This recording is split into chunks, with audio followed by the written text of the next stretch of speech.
And finally, during war and colonization, Western nations participated in the theft of thousands of pieces of African art.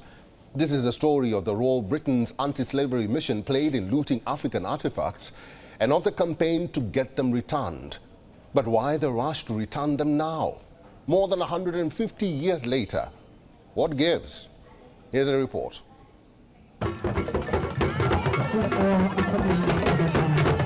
African leaders were delighted when French President Emmanuel Macron declared in 2017 that a return of African heritage to its ex-colonies would be a top priority.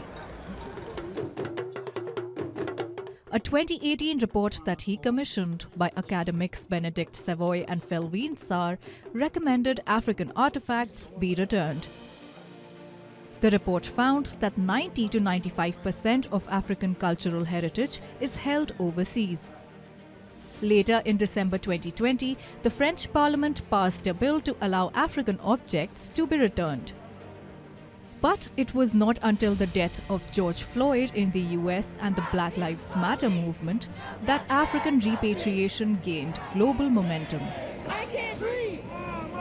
Restitution became part of a broader debate on racial equality in the wake of the Black Lives Matter protests in June 2020.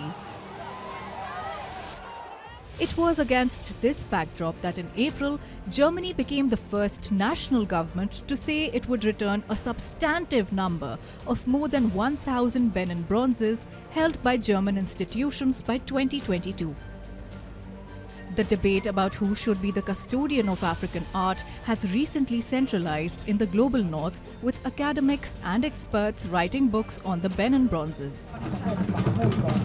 African curators are calling for more meaningful discussions with the continent's young generation that grassroots approach is snowballing. For those who get confused, what we have today were part of the original looting of 1874.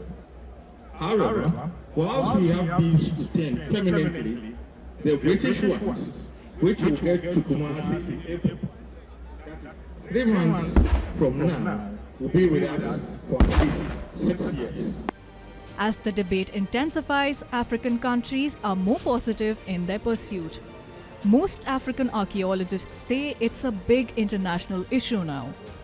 They say they will lay claim to these artifacts on coming across them in private collections or in public institutions. World of Africa at 100, Bureau Report, WION World is One. For all the latest news, download the WION app and subscribe to our YouTube channel.